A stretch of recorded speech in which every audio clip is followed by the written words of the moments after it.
Hey, it's Joshua Suzanne, back at Rags-A-GoGo once again with interesting people walking through my store. And this woman walked in and she was looking at things and I was looking at her and I thought how interesting with the adornment of, you know, your eyebrows are purple and got all these piercings and earrings and I was like, I wonder what she does. And you came over and you said you used to have a tattoo shop in New Orleans, and I was like, oh my God, I've been in your store. Yeah, piercing studio. Yes, yeah. and what is your name, by the way? My name is Elayne Angel. It's so lovely to see you Elayne again. Angel. Yes. And Elayne didn't recognize me, and I didn't recognize her because Elayne had was shaved, bald, and yeah. you had head to toe in leather too at the time. Right. And I had I had faux hawk and cowboy hat, and like, yay! A few years later, we're like switching it up and looking fabulous as always.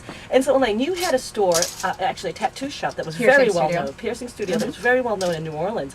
What was the name of it again? Rings of Desire. Rings of Desire. That's right. And how long were you there? I was there for 12 years. 12 years. How long have you been doing piercing stuff? I used to manage the first piercing studio in the United States. It opened in the 70s, and I was the manager there in the 80s. So I've been piercing for a long time. And at the time I first worked there, it was still the only piercing business in the country. So. And what was the name of that? That was Gauntlet. That was the Gauntlet. You know, when the Gauntlet came to New York City, that's the place that I got my first piercing. It was the only piercing place in all of New York. Can you imagine that? I was working there as And that was like 1992, I believe. Yeah. Wow. Yeah. Wow. And boy, you know, you talk about like piercing places all over the place. Now you also, do you teach and stuff like that? Do you teach? I do. Actually, I just got back from Milan. I was teaching piercers there at a conference, and I'm a member of the Association of Professional Piercers. I'm on the board, and I teach at those conferences, and I'm also the editor of the newsletter for the organization, so I'm very involved in education. Right on.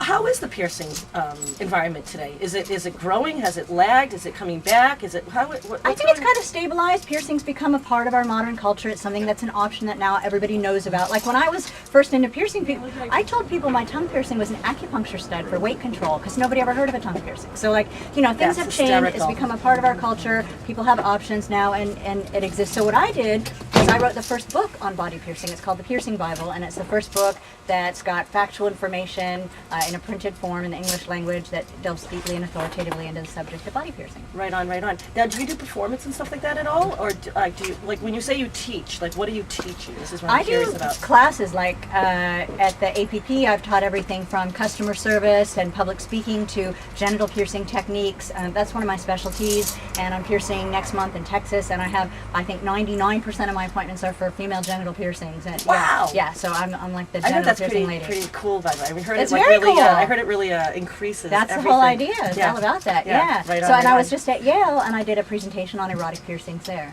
Cool. And so, where are you off to now? What are you doing in New York, basically? I'm here with my husband, who's Buck Angel. He's the Buck Angel. You guys remember that name? Because hopefully Buck's going to come in. I'm going to do an interview with him as well. And he's an activist, educator, and the first female-to-male transsexual porn star.